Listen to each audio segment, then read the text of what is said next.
speak, Baruch Hashem, I just got a message. My website, we made it all new with different features.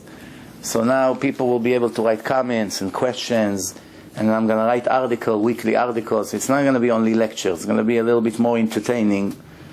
Hopefully we try to make it better. So we will start speaking about Shomer Negiyah. It seems that many of the guys and the girls in the Jewish world, since they don't learn Torah, they have no knowledge about what's permitted, what's not permitted. Sometimes there are things that it's not so important, even though it's hard to find, but it's not so important, but people make a big deal out of it. And sometimes there are things that are extremely important and nobody cares about it. Why? People do not know. One of these things is relationship between male and female in Judaism. It's something holy. It's not just a game. Anything that can bring a soul from a spiritual world into a physical world, to have such an ability, and Hashem gave this responsibility to a man and a woman, which He made us, but He put a soul inside of us, and we are able to bring souls into this world with our actions. You have to be a fool not to understand the responsibility here. You know, it's a very big thing. It's more important than someone that is in charge of the atomic nuclear facility, someone that is in charge of the switch. It's a very important thing. But to bring souls to this world, it's not less. But this is something that people don't really take serious. Obviously, since it's not permitted for Jews to touch one another before the marriage, obviously not to make sins before the marriage, in that case, you disagree with me? What's the problem? He just came to the world, he already say he has comments. So, So basically, as I started to say, it's very, very big responsibility. It's not something that people can take just for granted. And because it's very important, the Torah made a fence around it, security fence. Not only a man is not allowed to touch a woman or to shake hands with her or any other kind of touching, even to look at her finger. Let's see, she's holding a pen, she's a secretary and she writes. Even to look at her finger and enjoy for the beautiful fingers that she has, that's already a very big sin. Needless to say, to touch her hands. Touching is horrible, and it brings a lot of problems to the life of people. As a matter of fact, something very interesting just happened a few days ago in Israel. Berlusconi, the Prime Minister of Italy, which is also the richest guy in Europe, he owns half of Italy, this guy. Car companies, soccer teams, who knows what does he own. He's the Prime Minister. He came to Israel for the first time.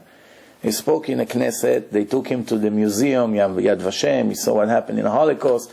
So supposedly this guy is a good, real friend of Israel. It's very good. He helps Israel as much as he can. So when he came to the Knesset, they showed him a girl, 30 years old. She is running one of the most important offices in the government in Israel, something with security. So she's 30 years old, and they point at her and they say to him, you see, can you believe this young girl has 9 kids? So he say, 9 kids? You know, a guy here, 9 kids, he never hears such a thing. She looks normal, he doesn't know religion. 9 kids? How old is she? 30. 30? How did she have 9 kids? He can't understand. So he came to her, he was so impressed, he came to shake her hands. So she told him in front of all the cameras, everybody watching prime time. She said, I'm very sorry, I'm religious. The only one who can touch me is my husband. He got completely shocked. For 3 days in Italy, when they interview him, he was talking about this girl. What a Kiddush Hashem. Can you believe? One who runs the show, it's a young girl, 30 years old, with 9 kids. How she's doing it? Couldn't stop talking about it. All the other things they showed him, he didn't care. He cared, a religious girl, And they explained him later in a car why religious women are not allowed, that men will touch them, even to shake hands. And he was very impressed. Very interesting. She made Kiddush Hashem. So, it's very important. Not only that, even his own sister, an aunt, let's see, his mother's sister, she can be 60 years old, 70 years old. He's a young kid, 18. He doesn't have anything with his aunt. He's not attracted to his aunt, which can be 75 years old. She's still not allowed to hug her or to kiss her or anything like this. The idea that here Hashem wanted to show us that this is the most important thing, and since it's the most important thing, we could not make 1% change from the rules. Nothing. You have to be extremely strict. Obviously, Hashem knows that a guy has no problem kissing his aunt, especially when she's a very old woman, right? Doesn't matter. Nobody can break the fence. You start with this, the next thing is going to kiss her when she's 40, the next thing she's going to kiss her when she's 18, the next thing you find out that Chas v'Shalom, they made a sin already. And things like this happen all the time. So that's very important. Now many of the religious girls, they know they're not going to make the sin, but they let the guy, she has a boyfriend. I don't understand how a guy and a girl can be boyfriends in Judaism. Who made up this? Before you get married, your boyfriend, girlfriend. That's mishudachim, that's shidduch. Before you get married, there's a shidduch. You don't, yeah. Not for business purposes, when you're on an interview. No, I used to do business and to go to places. Just once and then you... Yeah, no, you just say, I'm very sorry, I'm religious, I cannot shake hands to ladies, or I cannot shake hands to men, any men. If it's black people, you have to be very careful, because they're very insecure when they shake someone's hand and he doesn't want to shake their hands, they get very offended. So you got to be clever. We say in Hebrew, la'akdim trufa la'maka. You have to already say something before, not to even bring them an idea, to let them think about anything wrong. Please, no offense, nothing personal, I'm religious, I don't shake hand to anybody besides my husband. Understand? Like this is relaxed. Okay, it's not because I'm black or something that she doesn't like. She's not prejudiced, okay? Because otherwise they get very angry. They think it's because you're racist or something, you know. What about job purposes? Nobody has to shake hands. You know how many religious members in the Israeli Knesset? Clinton came, and his wife came, and this guy came. They don't shake hands. It means like if you're a nurse, then you need to... Oh, that's a different reason. Okay, now it's a different reason. The Oman, somebody that is a professional, a doctor, a dentist, that's a different story. The rules are different, because when a person is working with the same thing every day, doesn't have the time to start thinking bad thoughts, even though today it's not true anymore. Today everyone is crazy. Every person has to be a suspect. In the time of the Gemara, when they say a doctor is reliable, it was 100%, because doctor wanted to make a living and to keep his reputation. Today you hear a doctor can be 20 years a doctor, and the next thing he raped a woman. How can it be? She came to him for a visit, he put her to sleep, and who knows what he did. You cannot really trust them. So you should know, if you already brought it up, no Jewish female are allowed to go to a male doctor if there is a female doctor just as good as him. Which means, if there is a dentist woman that she's just as good, not allowed to go to a dentist man to hold your face and this like that, and to smell your breath. No, it's not sanua. Because today the people are not clean like it used to be 2,000 years ago. So if there is a female dentist, what's the problem? She can do it. Even if they're frum. Frum sometimes are more dangerous than not frum, because they have bigger yetzer hara. The biggest, the higher the level of the person, more yetzer hara he has. You understand? Sometimes not from people, since they're making sins every hour with the ladies, so it's even less dangerous than someone who didn't touch a woman for 5 years until he's going to get married. And she can't. There's one righteous dentist here, and he just got married in his 40s. But for about 10 years, he was taking care of all the guys from the yeshiva for free. But ladies, he never agreed to accept until he got married now. Now he got married, the Gemara says, yesh lo pat besalo. It's like someone who has bread in his basket. Because he's not so anxious, because he has a wife, you know. But a single religious guy is waiting to get married, holding himself not to make sins, and a woman come and lay there on a bed, what do you expect? You ever think that it's possible they won't think something bad? So that's definitely not good. Now, if there is no good doctor as this one, then it's permitted. For instance, a gynecologist, right? If there is a woman, she knows what she's doing, it's an ordinary thing. What permission a woman has to go to a man to touch her? What permission? Go to a woman. Sometimes the excuse of the religious girls is, but for women everybody wants to go and you have to wait 3 months online. So make the appointment 4 months before. I think that if I was a religious woman, I would die and not let a man touch me, no matter what happened. Even if it will be emergency, I just can't think that it's possible to go to a Jew or non-Jew or a goy to let a man touch her. That's my opinion. Maybe I'm wrong, maybe I'm fanatic, I don't know. I think it would be crazy. I couldn't sleep months after, knowing that one Guido touched me in the office. So what if he has a degree from medical school? Do you think he's any better from the guy from the criminal drug dealer from the neighborhood with his dirty mind? No. They watch the same dirt, they think the same dirt, they go to the same movies, they watch the same, everything the same by them. Just this one has a nice tie. And the other one, his jeans is all the way down when he walk. That's the difference. No difference. Okay, so now, like I said, if it's a matter of health, then it's important. It's an emergency. There's nothing you can do. Okay, same thing if a woman is drowning in a lake, and obviously a man is passing by, is very religious, and he see a woman is passing by, he's running around to look for a woman to save her. That's a murderer, that's a fool. What happened? He has to jump and get her out of the water. So what if he's not sanua? It's a life risk. In that case, the Torah says it's permitted. But only to take her to a safety, nothing else. Save their life, let the other people do the rest. There are rules. The more you learn, the more you know what's permitted, what's not permitted. So all these ideas of I have a boyfriend and girlfriend, Rabbi, don't worry, we're not making any sins until we get married. I have a couple, she's 17 and he's 18, boyfriend and girlfriend. Religious, coming to lecture, listening to lectures, trying to do the right thing. The other day the guy sends me an email, what books you recommend me to buy, to learn, trying to be good. I say to them, are you ready to get married now?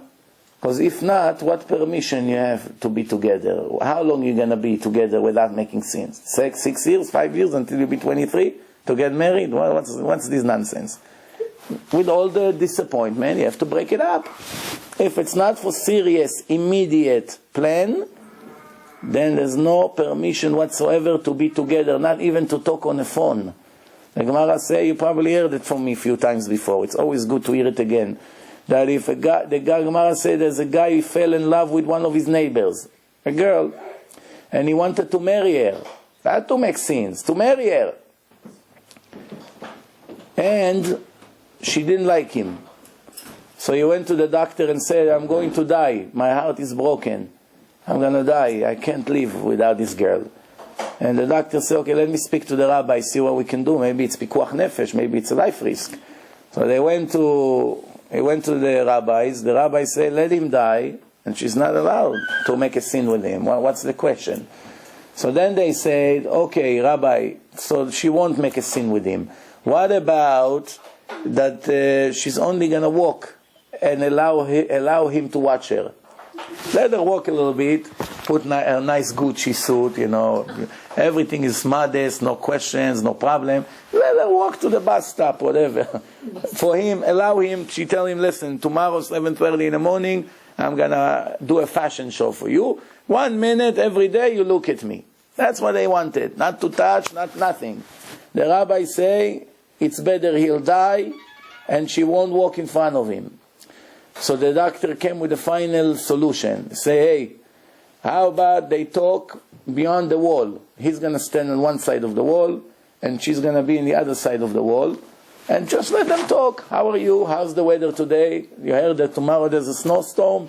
What are we going to do? Who's going to shovel the driveway? Nonsense. Nothing, God forbid, dirty. The rabbi said, let him die, and she won't agree to talk to him. Talking behind the wall, it's like today telephone. right? You don't see, but there are thoughts. Not permitted, but he's going to die. Broken heart, depression. Rabbi says, let him die. What about pikuach nefesh? When it comes to modesty, it's very serious, no games. So we see here from this Gemara, we understand the importance of modesty. One of the most disappointing things is to be religious all your life, to be Shomer Negiyah, and then when you get married, to cover your hair, to dress with the dress and jackets and everything, and come to Shamayim and find out that you were very not modest. How's it possible? Oh, Hashem, what? I had a hat. I was wearing a skirt. Not every material is permitted to wear. All this lycra material that's stretched and attached to the body are not permitted. Also, shirts, even though a woman wear a jacket on top, but there's shirts that have written in the front, or flowers, or designs in the front, none of that is permitted, even if it's wide. Why? Because the eye of a person, anybody on the street, always automatically aim to things that are unique. So once there's writing, automatically the eyes goes there, no matter where it is. It can be on the stomach, it can be on the chest, it can be on the hands. Once there's writing or something unique about the shirt, or a clip, or a flower here that some ladies put, right away the eyes of a man goes there, even if he didn't plan. Before he realizes, he's already watching her. In non-modest places, that's why it's not modest, and it's breaking the rule. Also, some ladies, they wear sleeves that are short all the way to the elbow, as it should be. It should cover the elbows. Up to the elbow, this part of the hand of the woman, if she wants to bring the sleeves up, she's allowed, up to the elbow. The problem is that if she wear even short sleeves, but they are pretty long, what happens if she moves her hand a little bit, it goes all the way up. So it's not modest. Some of the skirts, when a woman try it in a store and she stands in front of the mirror, it covers the knees. And the halacha said that the skirt has to cover the knees all time. The problem is these ladies don't think that it's too close to the knee, and as soon as she sits, it goes all the way up by 4 or 5 inches. And all the knees are out. And it's a very big problem. She thinks she's religious in their clothes, but she's really not. The difference between heaven and hell sometimes is less than an inch. People have to know it. Yeah, that's the truth. You either follow the rules or you broke the rules. I'll give you one example. One guy came to the rabbi and said, Rabbi, why you religious people are so precise? You're annoying, you know. Everything by you has to be so picky. Come on, so what if it's 90%? It's better than nothing. I don't understand you guys. So the rabbis told him, I'm going to answer you with the email. I can't talk on the phone right now. I'm going to send you an email. What's your email? He wrote it down. Okay. Then after an hour, he said, you got my email? He said, no. So what do you mean? I sent you an email. He said, the rabbi says, so what do you mean? So what, you didn't get it? What's wrong with you? Your computer is not good. I sent you an email. Here, you can ask my son. Yeah, didn't we send him the email? Okay, let's send it again. No, you got it? No, you got it? 5 times I sent you an email. What, you driving me crazy? Rabbi, were you playing games? So wait a minute. This is your email? This. You say, yeah, that's my email. You only forgot one thing, Rabbi. What did you forget? The dot. The rabbi say, big deal. 50 letters, I forgot the dot. So it's 99% precise. You're just not going to heaven, my friend. It's no send. Something went wrong. Something divine has to be precise. Precise. If Hashem says something, who are we? Who are we to modify it even by an inch? Who? Who gave you human permission to change the law of God even by 1,000,000%? Once we change it by 1%, it's not divine anymore. It's a mixture of divine and human. What is it like? You have a very big bottle of water, 4 liters, and all you did is took 1 drop of black ink and put inside. Big deal, Rabbi. 4 liters and 1 drop of blank ink. After he saw the ink, how it goes inside the water, can you drink from it? You cannot, right? Celebrations of the babies here tonight. Maybe we give a lecture for the babies. So now,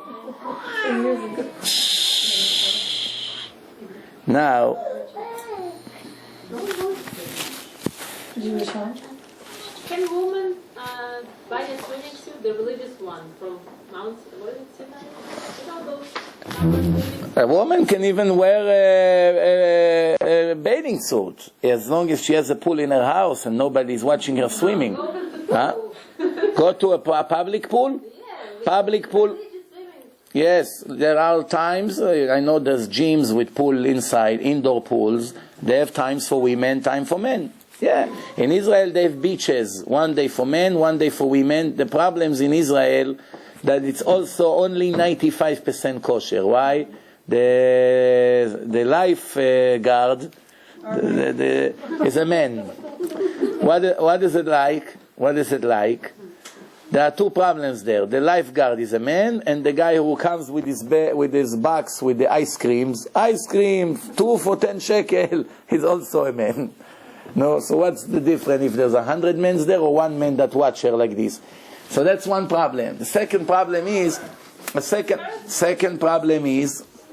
in the weddings. In the wedding, the most religious wedding, there is a huge problem. Why? The men dance in one side, the women dance in the other side. But some couples don't think about the worst. That when they invite the video guy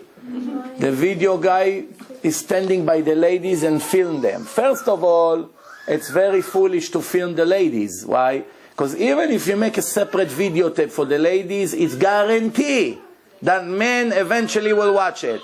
Either the boy of this woman, or the boy of that woman, or the husband of this one. They don't have female. They have female, of course. Companies have, not.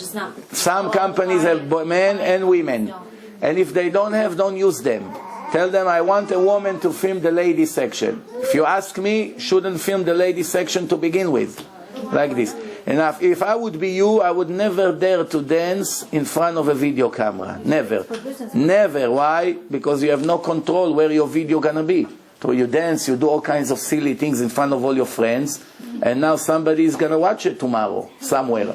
Isn't there something that says that even if you have a mechitza and there's separate, you did your job, and Rabbi. All right, let me ask you a question. If a woman did her job and she was with her husband in a closed room, and then there was a candy camera over there and somebody is now playing the video a year later, what is she going to say? I was a kosher wife. I was with my husband like Hashem said. But now somebody, an idiot, is watching it. What is it? It's not an answer. The answer is a woman has to be extremely careful. A woman that is really modest, she's modest because this is the right thing to do, not because she has no choice. Those ladies that are modest because they have no choice, they have a lot of shortcuts. One of the shortcuts is dancing in front of a camera. When the camera guys goes around, I'll dance a minute or two, no problem. He comes back with the camera, I don't want to dance in front of the camera. Also to take pictures. Are you comfortable that your pictures, hundreds of men will watch it in the next year, in this album and in this family? It's up to you. I know my wife didn't take pictures for 13, 14 years, not even one. What if for your family? Not once, not to talk about videos, not to talk about wigs. None of these things that the ladies do, she doesn't do. And she doesn't need me to tell her what to do. She knows what needs to be done and finished. You can be 95% modest. The 5% is a big problem. You still have a problem. Now maybe I'm talking in a high level for you. Yeah. It's, no. But you have to know the truth. Don't you want to know the truth? So now you know, you have to get there one day. The faster, the better. What did you say? What do you have to say about Facebook? Facebook is very bad for religious people. Even though I have a Facebook, we only put lectures, 10 minutes. It's not that I have it. Since people are already in Facebook, I might as well watch Torah lectures than watch all the dirt over there. But it's definitely, and it's recorded, definitely not for religious guys and girls. Definitely not. Why? As soon as you open it, there's all kinds of things not coming. We try to keep ours as clean as possible, But you have no control of it. There's no control of it. No offense, but people use the excuse like, oh, but this rabbi is on it. What's wrong with it? Or that rabbi is on it. No, but again, rabbis also are in the internet, and internet is a very bad thing. Internet is a very bad thing. There's so much dirt in it. But there are some kosher websites. Now, if a person already wants to sit in front of a computer and watch something, at least you want to give him the option to watch Torah lectures. Many of these guys here in Queens and girls that was watching bad things until we opened the website, today they're all religious. Without the website, you know how many people would stay goyim until now? There are much more people become religious from the website than in reality. If I had to count on the 40, 50 guys that come to a lecture, how many guys will make religious? The website exposed them to thousands of people every week. New guys, all over the world. I get emails from 94 countries. All over the world. And on the way here, I got an email from Miami. One Goya, she watched the debate after 38 years in a Christian church, extremely fanatic Catholic. After the debate last night, she told me I can't even think about it anymore. All my life was a big mistake. So what do I do now? I'm used to aim to Hashem through JCPenney. It's automatically coming to me. All my prayers that I know by heart comes from the church. They're asking me, why you're not coming anymore? What debate are you talking about? That I had with the priest. I had a 3 hours debate with the priest. You had a 3 hours debate with the priest? Yeah, I'll give you my website here, some cards. You're going to... It's in English. In English, yes. So, divine information. Divineinformation.com. Okay, any more questions before we move on? Yeah. Can you tell us the consequences of a husband and wife touching Touching? Neither. Yesterday I spoke about it, a whole lecture. A man and a woman not allowed to touch each other when the woman is in nidah. A man not allowed to see his wife, not modest. When she's nidah, not allowed to eat from the same plate, to pass something from one hand to another, not to sleep in the same bed. They sleep in the same room, but not in the same bed. So a husband that go to a different room, it's not good. No, he has to sleep in the same room in a separate bed. That's why religious people have a large bed that opens to two halves. They separate it. But it's very foolish to attach it and open it. Attach it and open it. It has to be separated all the time. Why? Well, when you have children, the children are going to ask you a question. Hey, how come this week the bed was like this? How come now you make... And they're going to start asking intimate questions, which you're going to be embarrassed to talk about, especially if they're young. Yes? How about covering your hair while you're in nidah in front of your husband? If a woman is not used to cover her hair in front of her husband, she doesn't have to do it in the time of nidah also. But it's not so clever not to cover the hair because there's always surprises. Somebody knocks on the door, He makes a bracha. or the kids, or when she needs to make a bracha. Who needs? Take it off, put it on. Yes. No, I heard you have to sleep. Yeah, so what? Some women were there. Some do, some don't. It's no problem. To sleep in because the kids come. The kids come in the middle of the night to the bed. It's not recommended for a woman to let her kids see her hair. The Gemara brings a story about Kimchit. I have enough from the kids, please. It's hard to concentrate. Why? Because I have to think in Hebrew.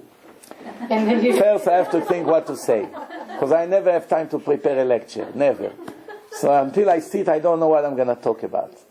So now I have to sit. In less than a minute, I have to decide what to talk about. It's not easy. Finally, I have an idea. I'm thinking in Hebrew. So I have to translate to English. Imagine now she's talking. The babies are making me a ceremony here. You were always religious? Oh, wow, what a bad question. So you know where Balshinas come from? Yeah. All right. No, anyway. So... No answer? In Hebrew we say, Amevin Yavin. Translate. Some questions you don't need an answer. Once the person is silent, you know the answer. Like a man comes to his wife and says, "Are you cheating on me?"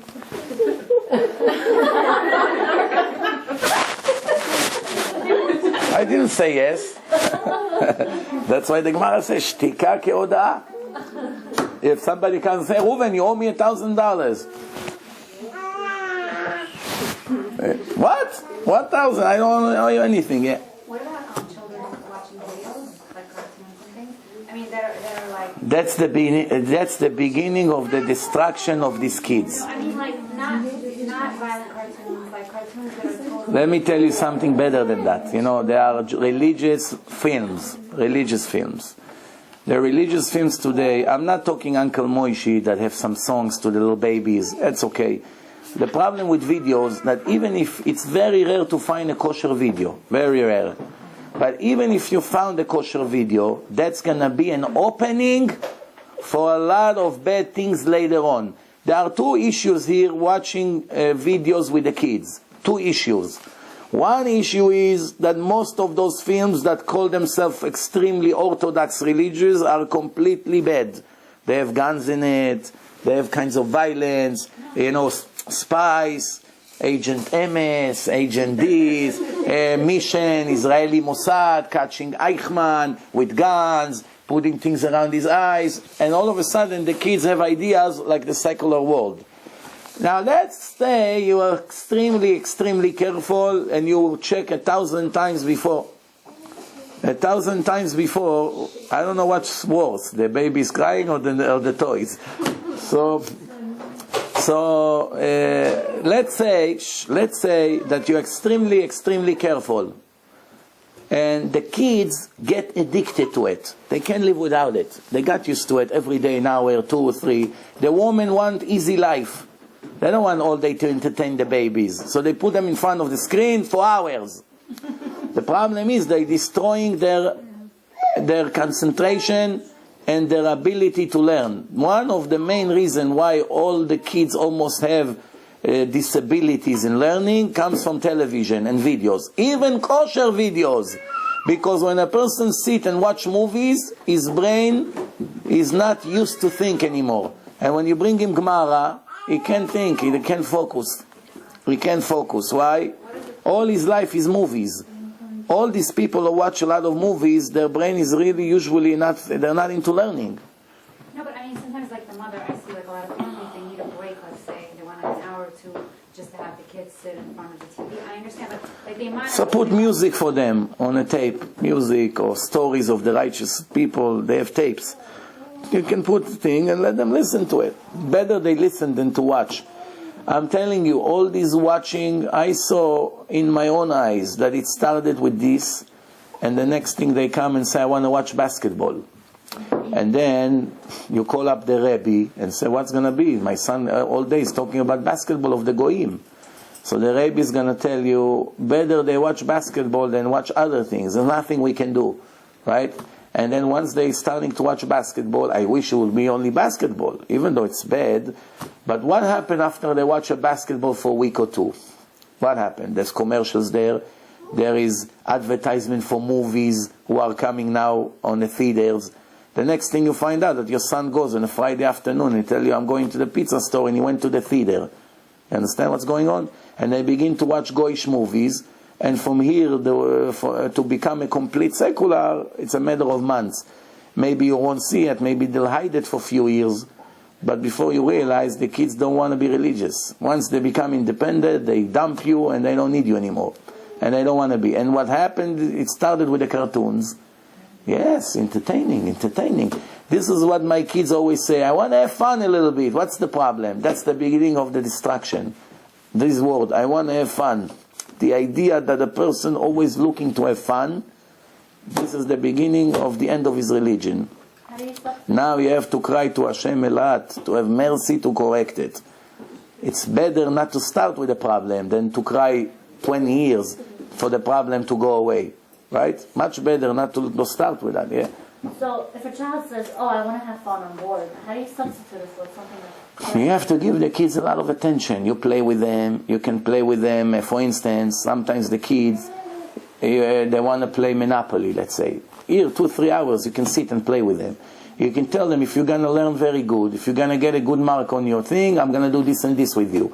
The father can take the kid and play basketball with him in some school, to play a little bit sport, to take him to sit with him and eat pizza or things like this. It's good. It's build a relationship. Plus, it entertains the kids. If it's a wealthy family and they can afford to have one young guy in his 20s that can use some money and is righteous, to bring him over, to learn with them a little bit Mishnayot, help them with the homework, help them with the math, take them out, pay him by the hour, take them to the pizza store while you're there, give him musar, tell him what he's doing wrong, he's not respecting his parents. If they can afford it, in these days especially, that's a big, it's an obligation, because it helps a lot. Some families, those mentors that they bring to the kids, it's like a therapist. Be very careful if they tell you from school to use a therapist. Make sure that you're never ever going to use a therapist that is not extremely religious. Don't use a goy, don't use a secular Jew, and don't use a modern Orthodox Jew. Be very careful from them. They have ideas worse than the goyim sometimes. Like one of them told me, so what's the problem? So you're too religious, he says to me. Let your son watch the movie. What's going to happen? He tells me. These guys sometimes are worse than goyim, some of them. You got to be very careful. Some of them also, I give you an example. There was one girl, Shomer Shabbos, in a house that is mostly religious, and all of a sudden her parents send her to public school, and obviously can't expect any miracles to come out of there. So she met a Chinese-American guy full of tattoos from a DJ in some kind of horrible club, and now they, in love, fell in love. So now they're together. Now she rebels against her entire family. So one time, the parents are crushed completely. So one time, they call her up, where are you? Obviously she's with him. The parents sit and cry from morning to night. They can't function anymore. So now what happened is the uncle, which is also religious, one time called her, I think 2 or 3 o'clock at night, and asked, where are you? Where are you? She said, what do you mean? I'm home. The uncle, it's not the father. She said, why are you lying? I'm in front of your house and I don't see your car. 10 minutes later, the police came and arrested him for harassment. So when I went to speak to that girl, I said, how did you dare to send police? Okay, you hate your parents, you want to rebel against the family, but your uncle, that was always good to you all these years, he was worried about you at 2, 3 o'clock at night, you send him police? What did she say? She says it was the idea of the therapist. The therapist told me to call the police on him. You understand what ideas they give them? They also give them ideas to go to movies. They give them ideas to do other things. They give them ideas that you don't want to even dream about. You understand? I give you an example. Let's say the family is Shomer Chalav Israel. And this modern Orthodox is not Shomer Chalav Israel. He eat every OUD. Right? So since he doesn't care for himself, do you think he cares for the boy? So he give him a snack that is OUD. What happened? This religious boy that his father is very strict with him not to touch it, he see that the guy with the yarmulke eats it. What do you think he does the next day? Behind his parents' back, he begins to eat OUD. A month later, he got to eat pizza that is not kosher at all. That they bake it in the same oven with the pepperoni. Kids, they're not so smart, 7, 8, 10, 12 years old. What do you expect from them? These therapists can destroy your children. You got to be very careful. Only if the therapist is extremely religious, not modern, really religious, and you can see that he will direct them in a way of the Torah, it's worth to try. If not, it's better to take some rabbi and pay him good money to be a mentor of your children if they need. Hopefully they don't need it. Most kids do need it, especially in today's world, that the parents don't have time for them. Sometimes the kids listen to strangers, but they won't listen to their parents. If you beg them, tuck your shirt in. How many times I tell you, on purpose he doesn't do it. Why you always walk with your shirt outside? Why you make Birkat Hamazon without a hat? Why your yarmulke is always on the floor and you don't care? Things like this. Hundreds of times you say they don't care. But if somebody else that they respect will tell them that, then they listen. It's not, that's the nature of the thing. So sometimes I say it's better that you will take care of your friend kid, and he, if he's good, he can take care of your kids. You will achieve a lot more.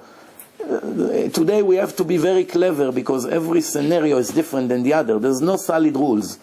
I cannot write to you rules. Every kid is different. Some kids have no attraction to sport. You're lucky, because that's the beginning of all the problems. Sports, Super Bowl. Let me only watch this game. Please, 1 hour in your computer. 1 hour. This 1 hour become 2 and 3, and now they want every day, and you don't give it to them. They go to stores. He comes out of school. Somebody comes and tell you, I saw your son standing in a store, I don't know the name of this electronic store, for maybe half an hour in front of the television and watch television. You understand? What do you think will happen when he become 18? He's going to get his own television. And television is well known as an instrument that destroyed religion. Nobody can watch television and stay religious. It's not realistic, because you see so much dirt every minute there. It ruins the holiness of the person.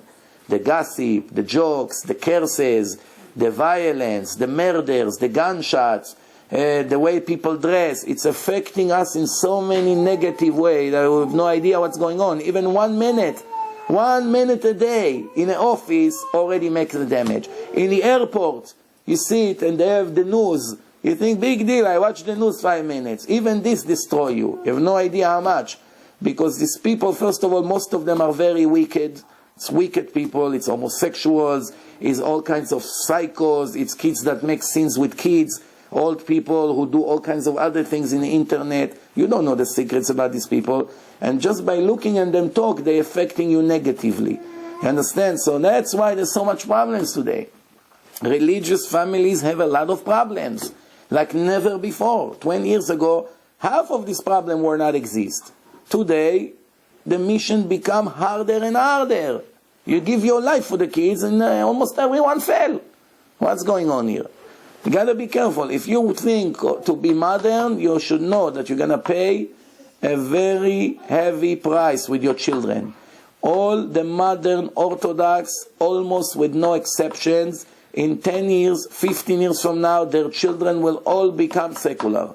Almost, all of them. One here and there you find kids that naturally are righteous. This is special soul, so they're not attractive to the other thing. They're not attracted.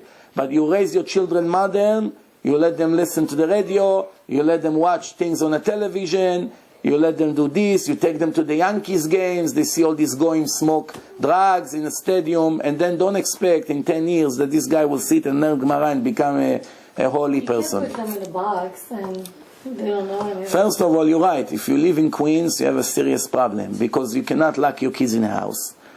As soon as they walk through the door, maybe not in this neighborhood, it's more quiet, but if you live in Main Street, Rigo Park, Queens Boulevard, as soon as the kid walk out of their home, it's hell. It's hell on the street. What he sees there, drugs, sticks, cigarettes, tattoos, all this going with their music. Eventually they're going to be adults and they're going to know. Right. But you have to know one thing. If you feed them when they're young with these things, it's worse than when they find out when they're 18. There's a lot of people that I know and that I hear about, they grow up in from religious families, and then they get 15, 16, 17, and they start wondering. All their life went to Shiva and all this, and then they start wondering what's the... No, that's what I said, because these kids, it started way before, when they were 6 already. It's just cooking over the years. The kid is waiting for the time he will become independent. Then you know the truth. You know, sometimes you can live with a kid for years in a house. You have to be very sharp to see that this kid is really not religious anymore. Yes, he has tzitzit, he has yarmulke, he's pretending that he's keeping everything, but he's waiting for the first opportunity that he will become independent. Let's say he's going to find a job or something, then you find out the truth. But then it's going to be too late. That's why I'm saying you have to know very well where you live. That's one of the problems. And then finally, if you move to a good neighborhood, kosher, that there's no dirty stores around, yes, kids, will, when they want to make sins, they'll find a place. They even go miles away. They take even the bus in a very young age to go to bad places. But the chances that it's going to be on their hand, it's much harder for them. They have to cheat so much to make a scene. Over here, as soon as they walk out of the door, you send them to the grocery store. You have no idea where they go. They go to the video game and they watch all these dirty films in a PSP. You know what the kids have in it? You think that they have baseball games. They have pornographic films that they watch inside. Pornographic films inside the yeshiva's bathroom. But isn't it up to... That's what they watch. Isn't it up to the parental or the parents to discipline their kids properly? I mean, you could live in a neighborhood and still be brought up. It's a combination of both. Still be brought up to follow your religion and your traditions. I, personally speaking myself, grew up in Connecticut where there was no Jewish people, basically, where I live. All Christians, all Catholics, and we grew up with very strong cultural rules and religious rules. And you went to public school? I did. And you can swear today that it didn't affect your thinking in life? And I'm not as religious or as observant as these girls are. So, I definitely am not. It's not because of public school or not. It's just I didn't come from a family like that. But at the same time, I had the opportunities from my parents to learn more, and they instilled Shabbat, Kosher, holidays, and we lived in a non-Jewish neighborhood. Okay, where to find kosher it was something we would have to drive to New York to get our meat or get our bread, everything. So fine. First of all, it's a combination. The parents can do everything right, and God forbid the kid will learn bad things out there. Even inside the yeshiva, they can meet one bad guy from a bad family and they destroy them. That's why the parents today have to be spies. They have to check if the kids have cell phone. They go and buy a cell phone by Walmart for $20 prepaid, and the next thing they have internet access. They have all kinds of things, and you have no idea what they're doing, and you have no idea what they can do through the phone. What website they can go through the phone. That's one problem. Second, your son tells you he's 12, 13 years old. I want to go to my friends. They have a Game Boy, on a big screen. So you say, okay, what can be wrong? They're going to be there 3-4 hours. I'm going to have time to nap. The wife thinks.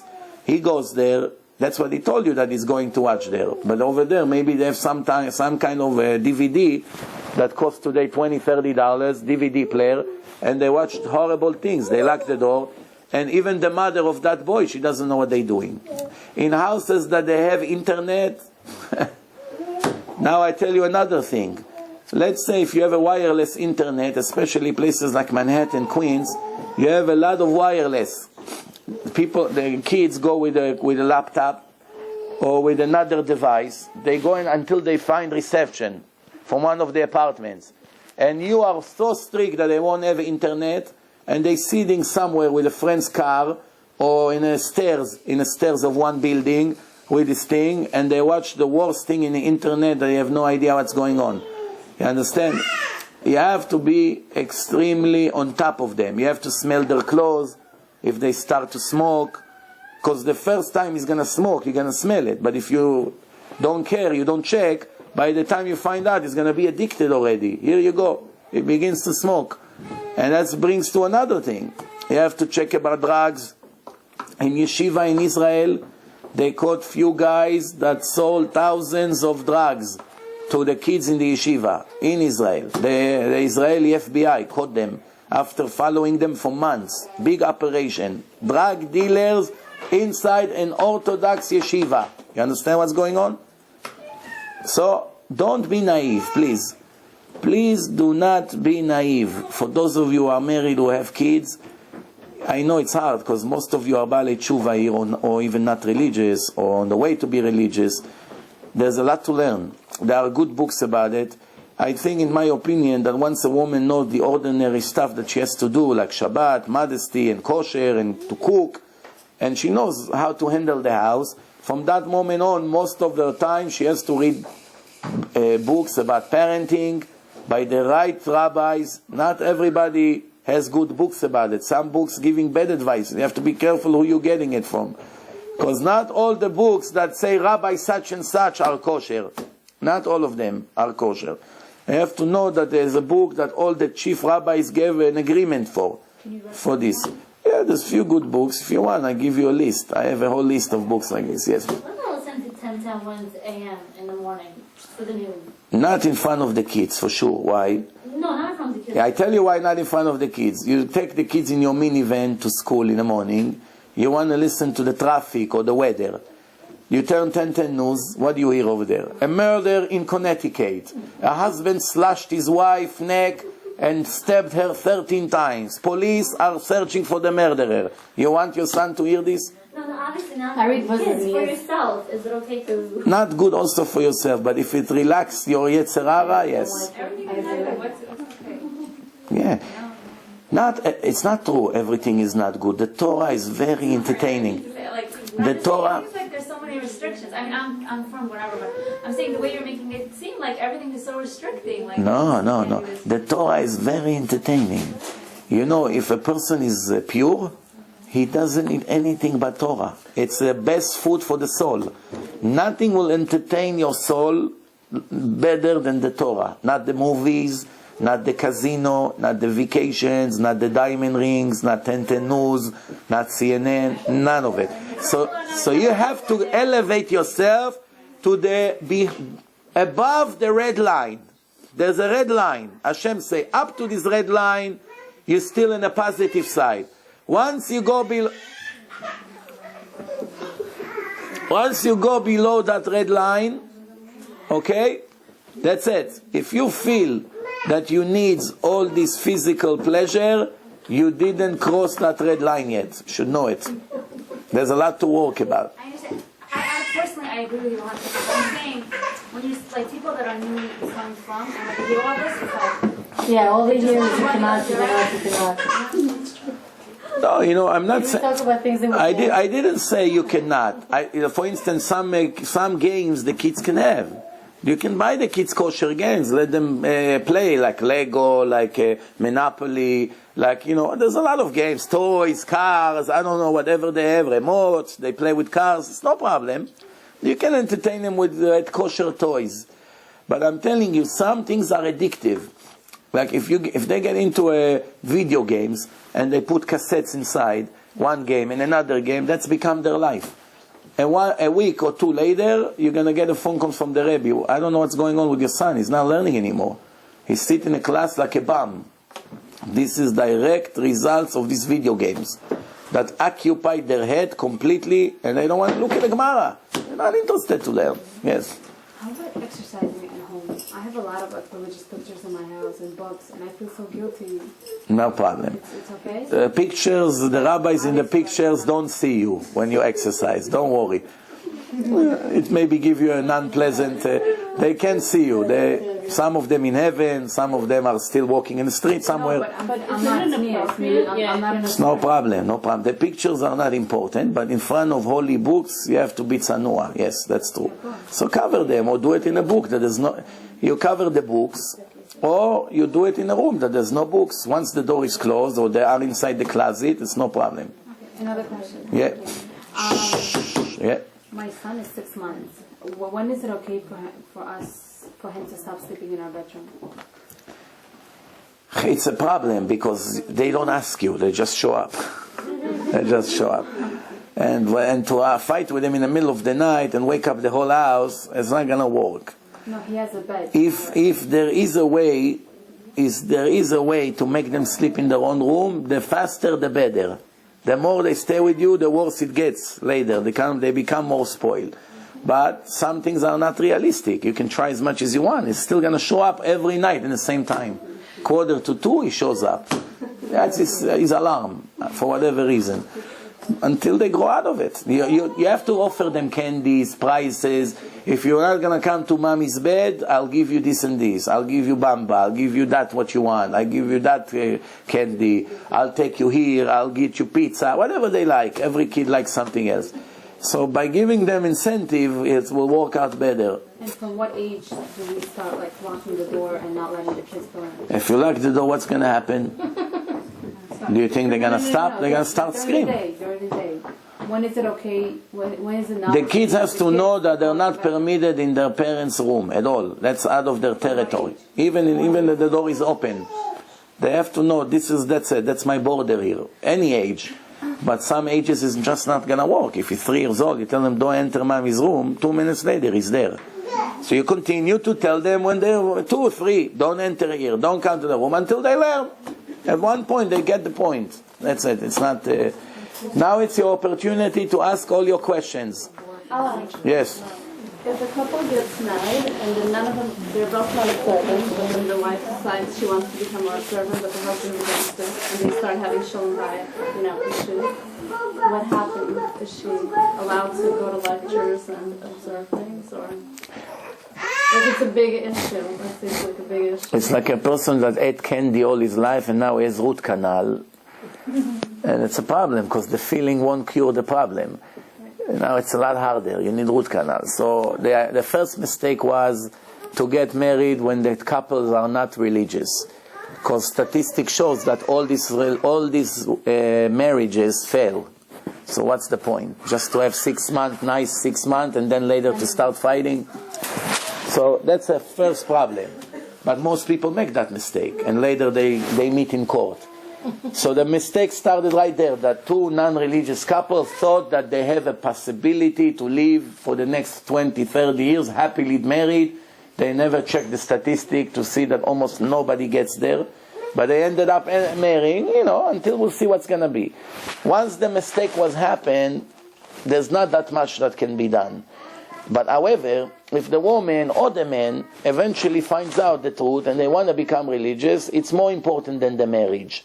Even though Shalom Bayit, peace in the family, is a very important thing in Judaism, and sometimes the Torah says that for the sake of peace in the house, even some minor sins are permitted, just not to break the family. For instance, I'll give you an example. A man needs a wife. He cannot live without a woman. The woman saved the man from sins. When he has a wife, he doesn't make sins. He's not supposed to make sins. Today, people are greedy. Whatever they have, it's not enough for them. But technically, if a man is kosher and he has a wife, there's no reason for him to make sins. Now, what happens if he becomes religious and the wife doesn't want? She doesn't want to go to the mikveh. He cannot touch her. So it's worse than not having a wife.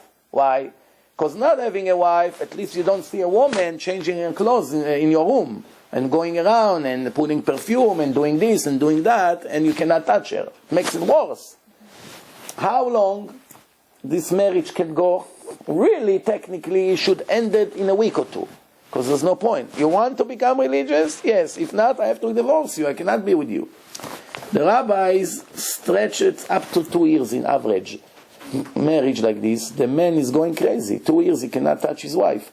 Up to 2 years, they try to make an arrangement for her to at least agree to go to the mikveh before they talk to her about Shabbat and Kosher and anything else. If she agree, then there's almost no rabbi will recommend the man to divorce a woman that agreed to go to the mikveh, even if she's mechalel Shabbat. She's destroying her eternity. But inside the house, he doesn't have enough excuse to get rid of her. So if she's not Shomer Shabbat, he is. He takes his book, he takes his food, whatever he prepared for himself before Shabbat, a sandwich, or even she can make for him. She can put the food for him and he puts it on the fire and he serves himself after the shul, and she goes with the car and she does whatever she does. And this is what happened. So he can keep Shabbat. Even if she watch television, he goes to the room. He goes to friends. He stays in the shul for 2 more hours to learn. So there's really not a solid excuse to break the marriage. Of course, he should bring her a cassette, DVDs, to watch, to wake her up, to become religious. I'll tell you a story that just happened to me in the last seminar. In a few hours, I'm going now to LA. That's why you see that my suitcase. I didn't have time to start looking for the camera, so I brought the entire suitcase in. But when I was in LA a month ago, we had a seminar. It's combined Hebrew and English together in LA. And I was mostly in the English section, because the other 2 rabbis were from Israel. And one of the rabbis from Israel, his name is Rabbi Fanger. He's a very famous rabbi in Israel. He's on television, he's in seminars, he's all over. And he's very popular, and he has a large audience, and he's a very pleasant and knowledgeable person. And the most attractive things about him, that he's very, very funny character. He makes people laugh. His lectures are really a show. People laughing, he's an actor, he puts an act. He attracts a lot of people. He combines it. But speakers that speaks to an audience, they have an important obligation. What's the obligation is? It's like it's a doctor. The same thing a doctor now has to operate on the brain of a person, maybe save him, maybe he kills him, right? A doctor is a big responsibility. A rabbi or a speaker that speaks to an audience has a very big responsibility, very big. To be 2 hours with people in a room and not to wake up their conscience is a very, very bad thing to do. You better not to give lectures, even if you entertain the people, even if the people laugh, even if everybody loved the brilliant lecture that you gave, and if you did not wake them up to make tshuva, it would be better off for you not to give lectures. Why? You failed in your obligation. Why? The idea, God says in the Torah, Hashem says, "Ocheach tochiach et amitecha." When secular Jews agree to come to hear the word of God, finally, you are sitting in front of them, you have an opportunity to wake them up, and you don't. Big responsibility. So I told him, I sat with him in a lunch, and I told him, and I'm telling you names, you can confirm it with him. I like to say name, because then the people say, he's making up a story. Like this, it can be checked. So I told him, Rabbi Yitzchak, can I make a suggestion? He said, yeah, go ahead. You know, with friends, we did many seminars together in different places, in New York, in LA, in other places. So I told him, look, everything about you is perfect. There's only one thing that I suggest that you should change. What? I know it's not your character. You're not a judgment person. You're more from the mercy side. You're more soft. You're more pleasant. Not everybody naturally can be tough with his audience. But 1 or 2 things you must say. We were in front of the lecture about Shabbat. I'm going to the English section to speak about Shabbat, and he's going to the Hebrew section to speak about Shabbat. So I told him, you must say 2 things in your lecture about Shabbat. Everything else, you do whatever you want. You put the show, you tell the jokes, whatever, it's no problem. Those 2 things you must say. Take, from my experience, I have a lot of experience, those are the 2 things that wake up everybody to become Shomer Shabbat. So he say, okay, what is it? He's an humble person, he's willing to accept some criticism a little bit.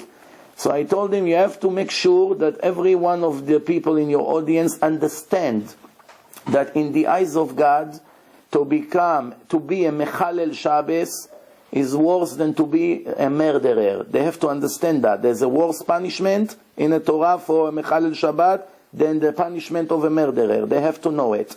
And the 10 commandments go from the most important to the less important, and it comes before you should not kill. It's the 4th commandment, you should not kill, is the 6th one. And the restrictions against Mechalel Shabbat in the Jewish law is much worse than the restrictions against a murderer. And it's also mentioned 12 times in the Torah, instead of 3 times you should not kill. So any way you look at that, there's no doubt whatsoever.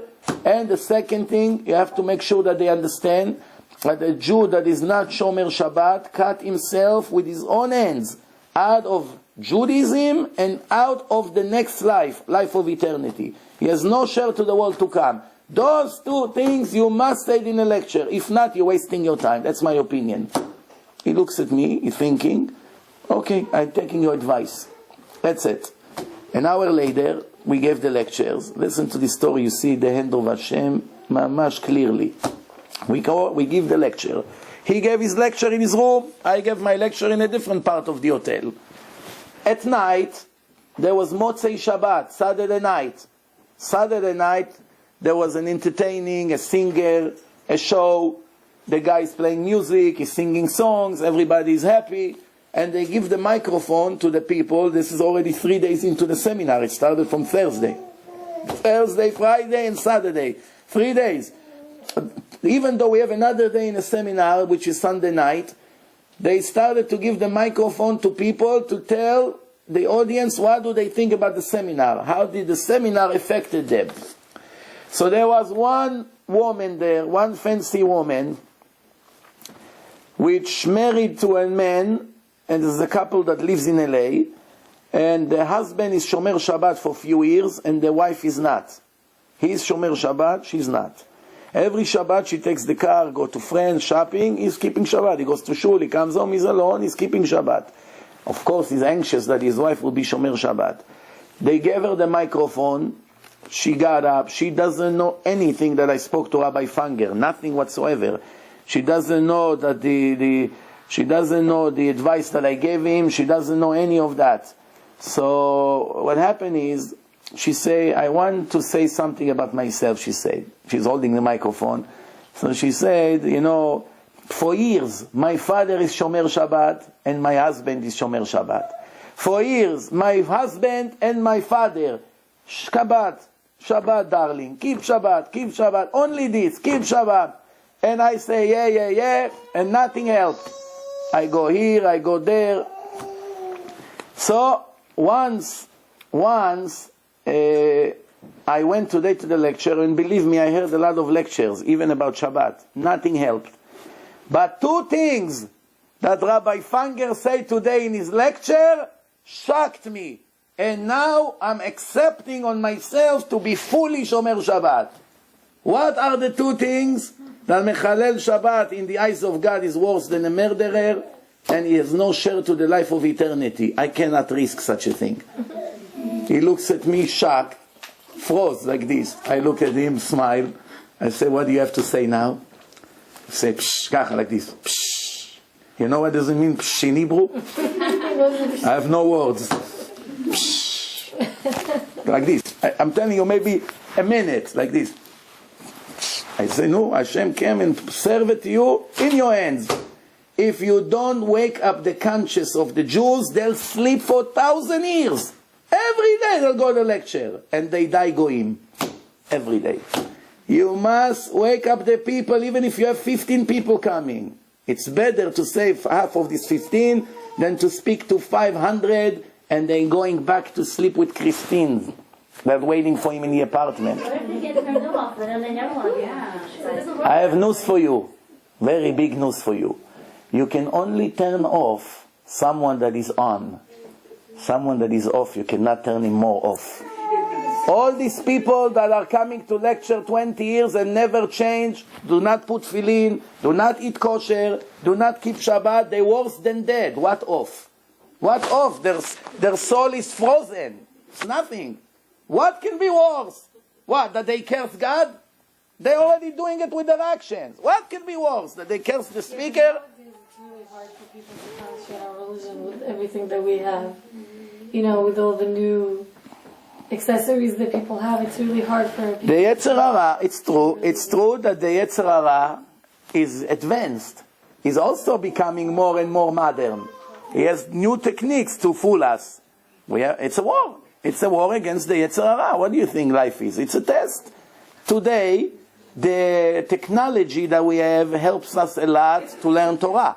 You know how many people become religious thanks to this technology, to laptops, to videos. Look, Torah anytime, divine information. How many people learn Torah thanks to this? At the same time, people destroy their soul with the same instrument. Ele keneged ele bara Hashem. There always has to be a balance.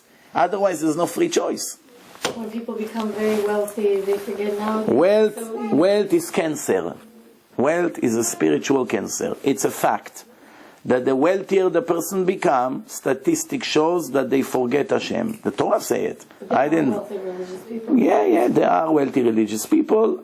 The question is how religious they are. And if you find a millionaire that is religious and is Shomer Shabbos, you should know that if this guy wasn't rich, he would be a lot more religious. That's the statistic. There's every rule has an exception to the rule. Some people, because they are rich, they are very religious. Because they are very grateful in their nature.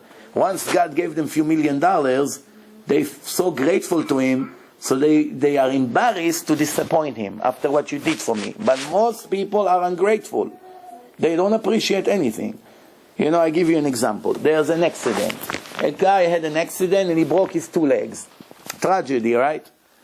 Now, there are 2 Jews who look at the case. One of them say, bad luck. Why did it have to happen? Why? God, why are you doing this to me? Complain all week. The other one that broke his legs, what does he say? God, I thank you so much. You saved my life. What a miracle. I should have died. I see what you did for me. Wow, I only got with minor injuries. Big deal. I have a cast for 6 months. I get out of it. Better to die? There's 2 ways to look at that. The guy that is grateful, he looks at his life just got saved. I owe Hashem so much for saving my life from this accident. So where do I have the nerve to complain? The ungrateful guy, what does he say? Why did it have to happen? Why? He doesn't care that his life got saved. He's complaining. This is the nation of Israel in the desert. As soon as the man stopped, they started to scream. Hey, I saved you in the last year from Egypt.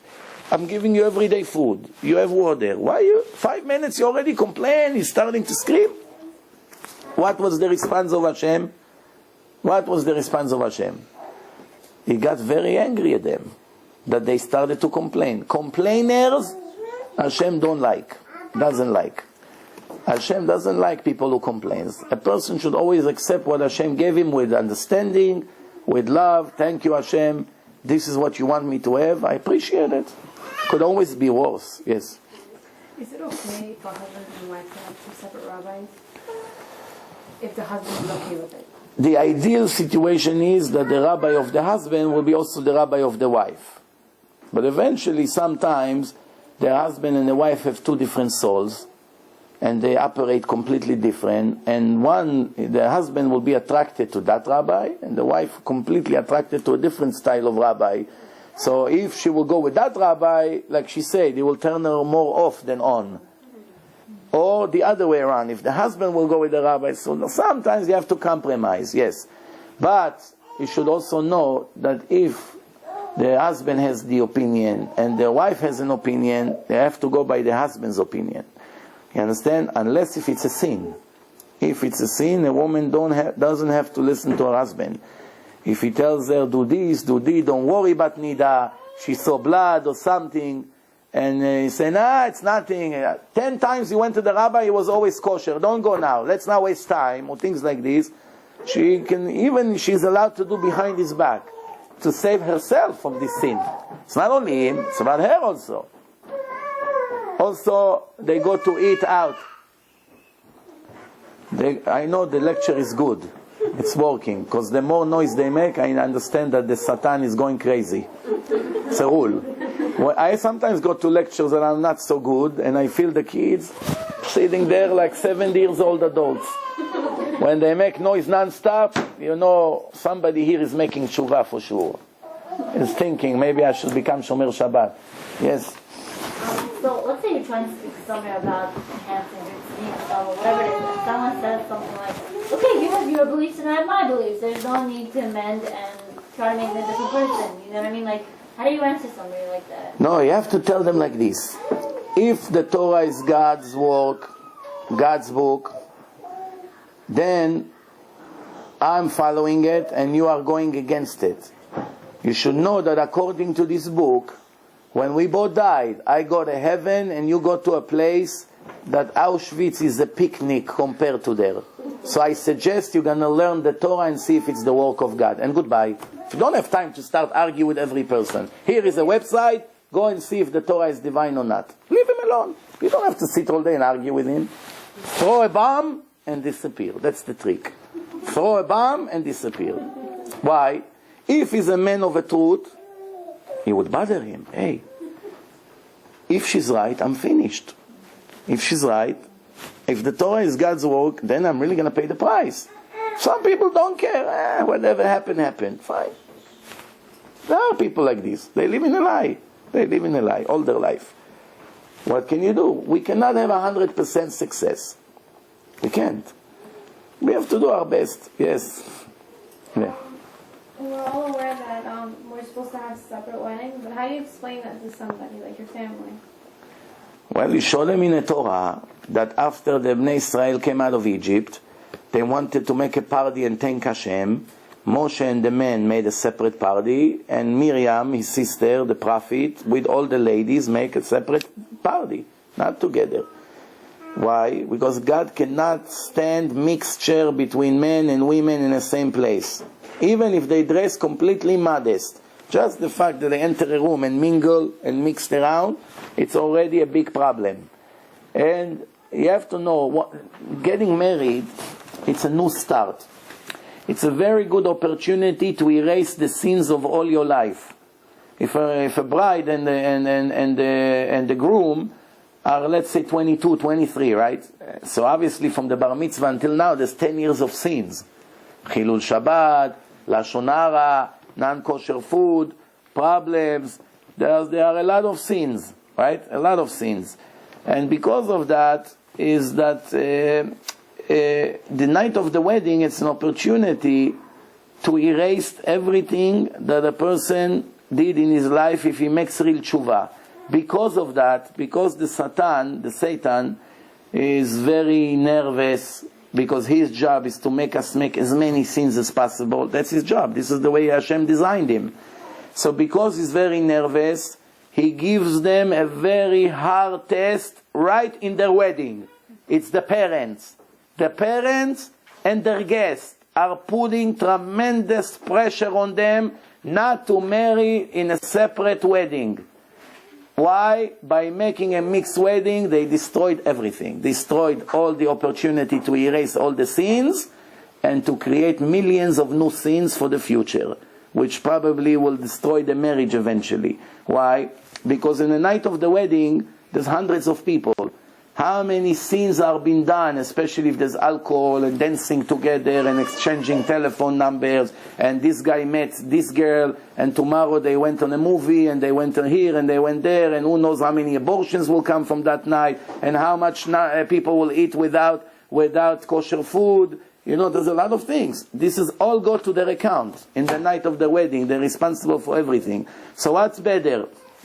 What's better? To listen to God and have success in all our future, or to satisfy our parents, the genius parents, and some of the guests who wants to dance a little bit with some whiskey in their hand, to make them happy for 2 hours, and disappoint Hashem, and destroy ourselves and our children's future. What's better? It's foolishness. So, this is the answer. A religious guy should tell the guest and the parents, I love you very much. I appreciate you helping me getting married, if they do help. But I will not get married unless if it's a separate kosher wedding, exactly as the rabbi direct me, based on the Torah.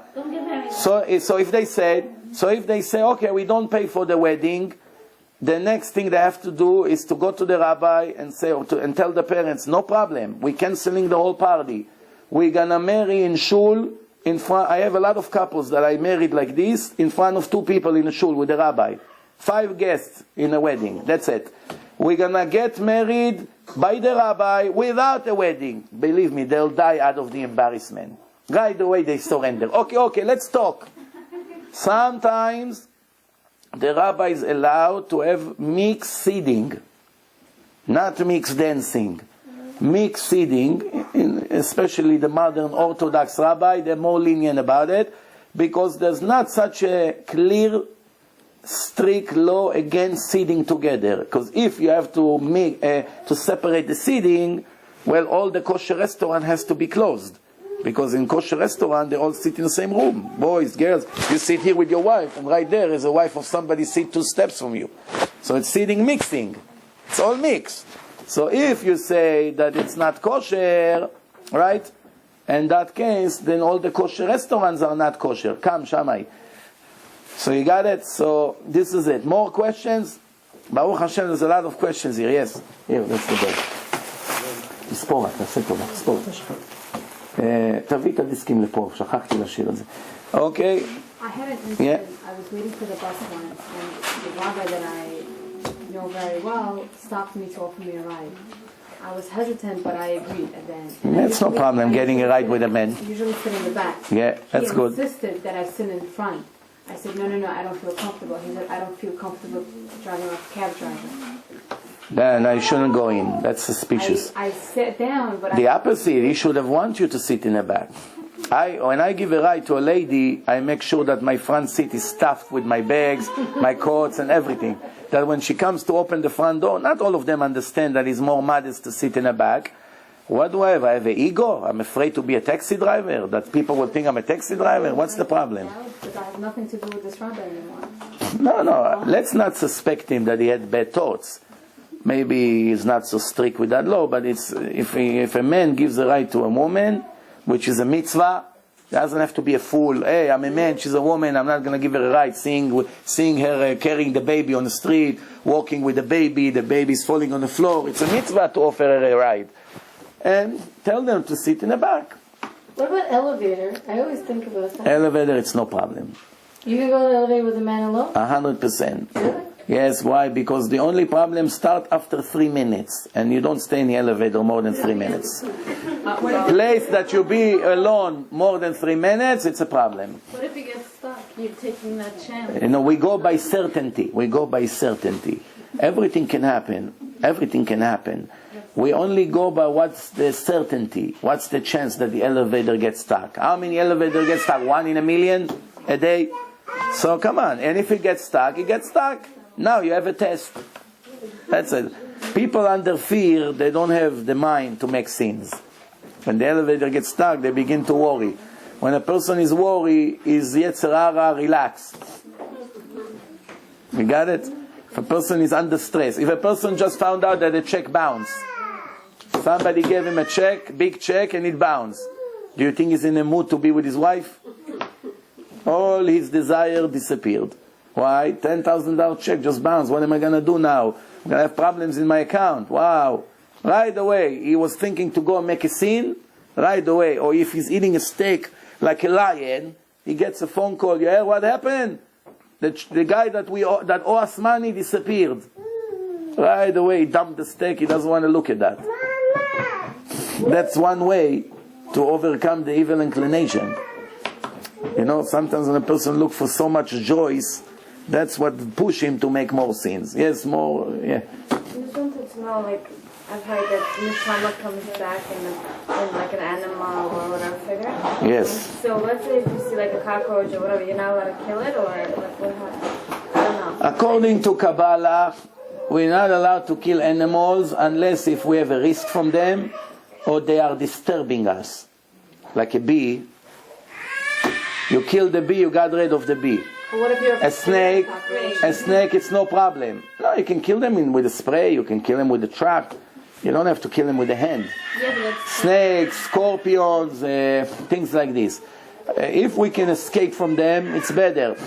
If we can escape from them, yes. Spiders. Spider is not good for shlom bait. With the spiders, huh? Spiders you're allowed to kill, yes. Why? What about seven? Because they make this web and it's not good for shlom bait. What about four missiles and three layers? What about? You don't get a mayor for killing it? No, there's like 7 layers and 5 missiles. No. Okay, what else? Shh. Yeah. Speaking of Kabbalah now, is there truth to like having mirrors? And, like it's not good? Mirror, it's no problem. And even when people see Shiva lo aleinu, Toda Shana. If people see Shiva, okay, most places they cover the mirror, but I saw really that there's no root for that custom. There's no root for that custom, and those who does it, they can continue to do it, but they don't have to. Yes. I listened to one of your shiurim one time. I think it was the demons. Shiurim. Yes, could be. Yeah, go ahead. Where you said what do you call them? The shadim, right? Yeah. So my daughter, she sleeps in a separate room. She's 2 years old. And I have a new Mezuzah in her room. Well, it's not new anymore. I've been living it for like 3 months. You leave a little lights when they sleep. Very she small. always, sometimes in the middle of the night, she's crying and she's fighting with someone. Again? She's like crying and fighting with someone, like in her sleep, going no, and it really worries me because I always have a light on, in the hallway, and I leave the door open so she has a light. If they smile and you see it, you have to move them a little bit until they stop. If you can't, thank you. If you can't move them, what can you do? So you're not going to sit there all day and wait until they have to have a light on in the room. It's better to leave a little light, or in the summer you can open the window a little bit. But today the demons don't have the power they used to have. You have to understand how it works. When the world is very holy, then the negative side is also very strong. Because always there's a balance. When the world is not holy, then the demons and all the other negative things also lose their power. It get to such a level that I saw one rabbi claim that we don't even need netilat yadayim anymore. There's no ruach ra'ah. Because in the morning, because it says in the old days, people were holy. They wake up in the morning, that means after the soul was out of the body, now the soul entered the body, then you have a very bad spirit on your hand. But since today the soul is so contaminated, when it's in or out, it's really no different, then we don't even need. But then they agree that if you slept after Jewish midnight, you don't need netilat yadayim in the morning. Or you don't make a bracha, you can do without bracha. If you sleep after midnight, because the moment that the bad ruach, the bad spirit comes on a hand, it's exactly in the Jewish midnight, because things in the upper world change, the status from judgment to mercy, it changed. That's why some say that you're not supposed to read Tehillim after sunset, between sunset to midnight. Is it true? It's not true, you're allowed to. If a woman sit and speak gossip on the phone with her friends, she better read all the Tehillim. Yeah. If she feels lonely and her husband went to a shiur, let her sit and read Tehillim at any time. Tehillim is good. Yes. But when you say Vidur and Kriyat Shema, Yeah. I heard that I'm not sure, but Motzei Shabbos you're not supposed to say it. Is that true? You say Kriyat Shema on the bed. No, Vidur, the Vidur. Vidui? Well, On Shabbos you don't do it for sure, right? Shabbos for sure now. Yeah. But not on Motzei, it's fine to say on Motzei Shabbos? Well, you know what it is. Motzei Shabbos, there's still lights from Shabbos. Right. Still lights from Shabbos.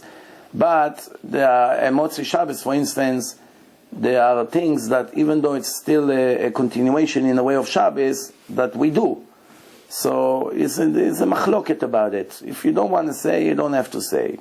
You know, I say, because I sleep very late, Motzei Shabbos. Anyway, it's after midnight, so it's no question. Yes, more questions?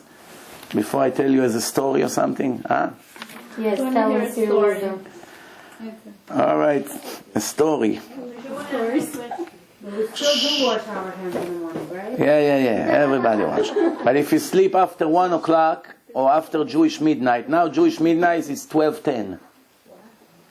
Jewish midnight is 12:10 right now. 12:10. No, Jewish midnight is changing. Depends, summer, winter. In the winter it goes as low as 11:20. And in the summer it goes as high as 1:05 after midnight. So this is Jewish midnight, depend. Now, right now in the calendar, you see it says Chatzot. It's 12:10 or 12:11. So which means if you sleep after that, in the morning you do netilah without bracha. Or if you went to a wedding, by the time you sleep after Jewish midnight, netilah in the morning without bracha. But if you sleep before, netilah with bracha. I just said before, there's one opinion that the world is so low spiritually compared to what it used to be.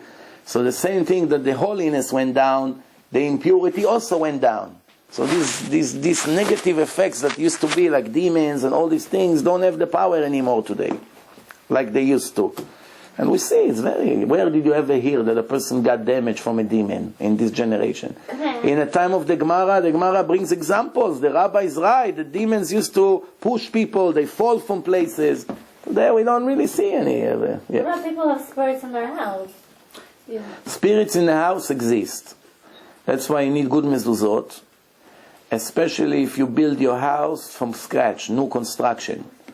Then it's even more dangerous. Why? Because in the period of the few months that they build the place, without mezuzot, they made the frames, they can go in and out easily. Because once there's mezuzot, they're afraid.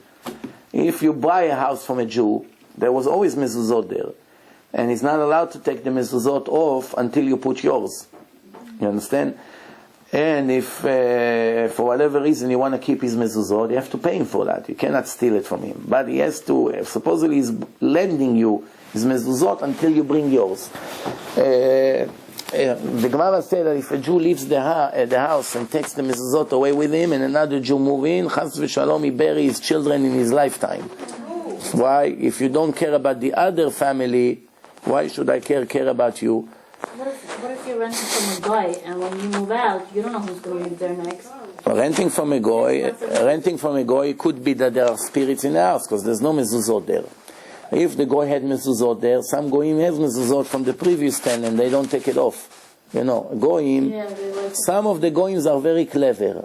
One time my friend used to own vegetable gardens in Manhattan, vegetable places. He built them from nothing and he sold them for a lot of money. He opens it, in Manhattan. It's very, very cheap vegetable, fruit.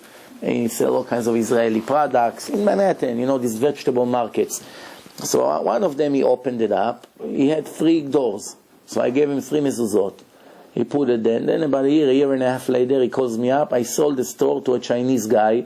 Go get the mezuzot out. I didn't take them off. I forgot. So on your way there, can you pass by the place? It was on Upper East Side, on the 78th and First Avenue. Or 2nd Avenue. So go and pick up the place, the mezuzot from the place. So by the time I got there, the Chinese guy looked at me. Yes, can I help you? The owner. So I told him, yeah, I'm the rabbi. I came to take this. I show him from the front door. He said, no, why? Leave it. I say, well, what do you mean? It's belong to Meir, to Mike. He said, no, I'm also religious. The Chinese guy told me. So I told him, I'm very sorry, it's belong to the synagogue, I have to take it. He said, how much? Takes a bunch of money like this. How much? Tell me how much, I buy it. I told him, no, it's not about money, I have to take it. So, when he saw that I'm not giving up, he said, okay, he got very disappointed. By the time I was taking a screwdriver and peeling up the mezuzah from the front door, I saw him running. He ran, he went down to the basement. There is an office in the basement. So there's 2 doors. There's one front door, and then there's the door to the stairs that goes to the basement. Those 2 mezuzot I took out. By the time I went down to the office, I see there's no mezuzah. I see it standing over there. So where is this? I don't know. I wasn't here. He stole it. One he stole. The other one he couldn't steal because it was in front of my face. So you see, some goyim wants mezuzot. So if you come there, buy a house from a goy and he had mezuzot, there's no problem. If we didn't have, either way, when we move in, we make Chanukat Habayit. We invite people and we read special parts from the Torah that's speaking about opening a new home. And you serve food, people make brachot. You're starting in the right way. You understand? And then you put good kosher mezuzot. And from that moment on, there's nothing you can do. If there's still spirits in the house, there's nothing you can do. The spirits don't have permission to damage us, like some people think that if there's a spirit, it's going to choke me to death. That's maybe in the movies. But it's not pleasant to know that there's somebody who watch whatever you do in the house. Yeah. You don't know. I had one guy that came to my house from Jerusalem, and he was sitting in one of the rooms. He fell asleep on a couch. And then I came upstairs, I think it was 1 o'clock at night, and I saw him standing like he saw a ghost. So I told him, did you see him? I said, sir, did you see that man? He saw somebody. Maybe he did, maybe not, I don't know. Normal person. No. Sometimes there are, yeah. When you move from a house and you don't know who's going to move in there afterwards, you're not allowed to take your mezuzah down? Not allowed. If there's a chance the Jew comes there. If you live in a Goyish neighborhood and most likely a Goy come, you can take it. But if there's a chance the Jew comes there, you have to ask the landlord who's coming, who's taking it. If the house will stay empty for the next few months now, then you're allowed to take it. You're only not allowed to take it knowing there's a Jew who's coming, or there's a very high chance that a Jew is coming. Like if you're in Main Street area, when all the apartments, almost all of them are Jews, or in Monsey, or in Bnei Brak, or in Jerusalem, then you're not allowed to take them until you know who comes. And when a person comes, you're allowed to call him and say, can you bring your mezuzot quick because I need mine? Okay, so I'll tell you a nice story. A Shatchan, a matchmaking, he sends the father of a girl to a yeshiva to check a guy for his daughter. So he say, I want you to go to this yeshiva, this is the name of the guy, go tell him that I sent you, and to see him, and tell me if you like him, then we will, let your daughter date him. So the guy came, it's a very big yeshiva. He asked the guys there, where is this guy? So they say, here, this is the guy. So he came, I'm this and this. The guy, is very polite. Yes, nice to meet you. I came to check you for my daughter, can we go to the room and talk? So I go to one of the rooms there, they sit, they talk, he asks him questions, the guy is very happy, they're offering him shidduch.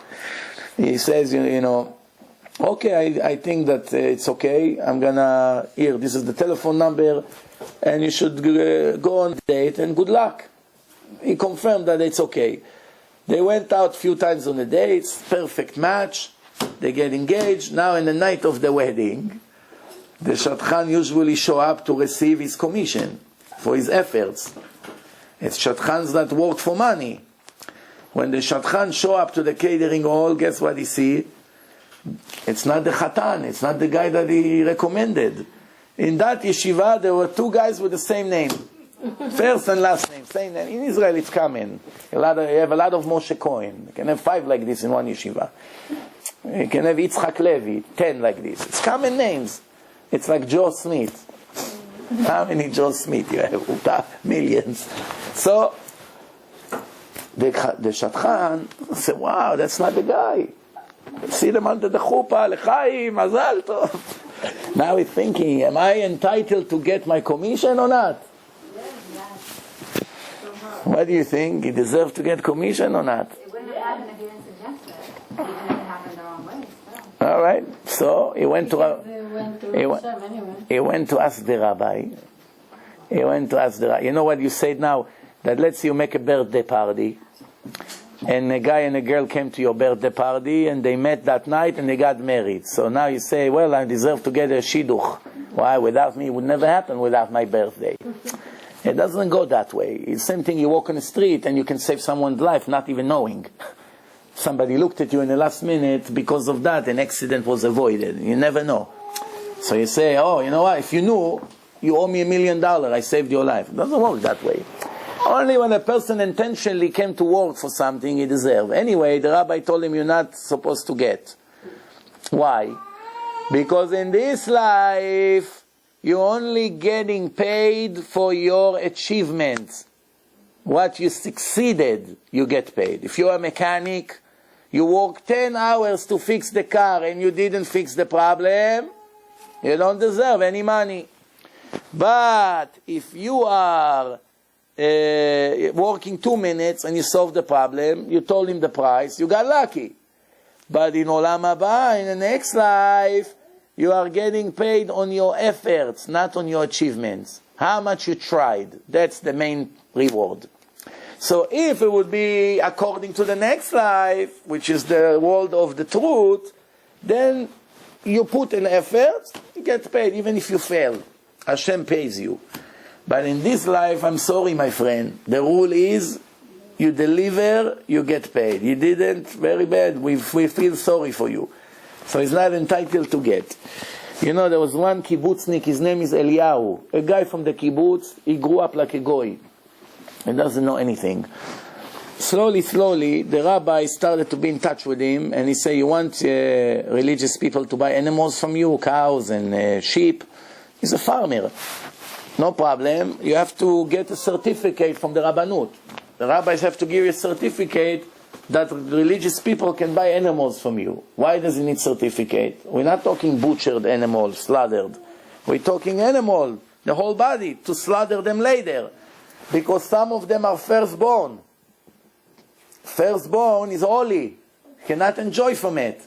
You don't use it for tefillin, you don't eat it, you don't use it to plow the ground. Firstborn belongs to Hashem, which means to the Kohen. So non-religious farmers, they don't care. Everyone who borns get mixed. If they get mixed, now the entire bunch is all forbidden, because you don't know which one is Bechor, which one is not. So they said, if the rabbi will be a mashgiach in your place, every animal that is born first time, we have to mark it. We put some kind of a mark or a tattoo. They tattooed on the animal some kind of a sign that everybody knows this animal, leave it. So the guy said, okay, Rabbi, I'm willing to cooperate. It will increase business. You recommend me to the religious community. Okay. So the rabbi prepared the contract. that he's going to sign, that he's going to follow the instructions of the Rabbanut, of the supervision. And as the rabbi is supposed to come tonight, so, the contract wasn't delivered yet. Guess what happened? In the meantime, there was already one cow gave birth to a calf. And its calf cost a few $1,000s. A calf that was just born. So he told him, you cannot use this calf. So he said, why? What's the problem? So he said, because it was already born before you signed the contract. Now, what is the contract saying? That they selling the animals to a goy. You understand? That the animals, it's like we do in the chametz of Pesach. We sell the chametz to a goy. Why? How can we keep chametz in the house in Pesach? It doesn't belong to me, it belongs to a goy, and I have permission eventually to use it. So once it was born, the goy own it. When the goy own it, the goy has no problem with firstborn animal. After the goy owned it, now he's selling it to me for $1. There's a trick here. Okay? So since he didn't sign the contract, he told him, now this animal you cannot use, you have to kill it. Say to the rabbi, what are you talking about? I'm not losing this $2,000, forget about it. So the rabbi said, okay, you don't want to listen to me, from now on, this is what you're going to do. So this kibbutznik, listen to this. Every day, he has hundreds of cows. Every day, one of the calves that is born, this deliveries, died. What does he do? He throw them from a cliff. So when this animal, one firstborn died, the rabbi told him, you have to bury it. It's holy. You cannot throw it from the cliff. You have to make a big hole in the ground and bury it. That's why he got upset. He said, I'm not burying him. He threw him also from the cliff. So now, he threw 9 animals that are not firstborn. And he threw one animal that is firstborn all the way from the cliff.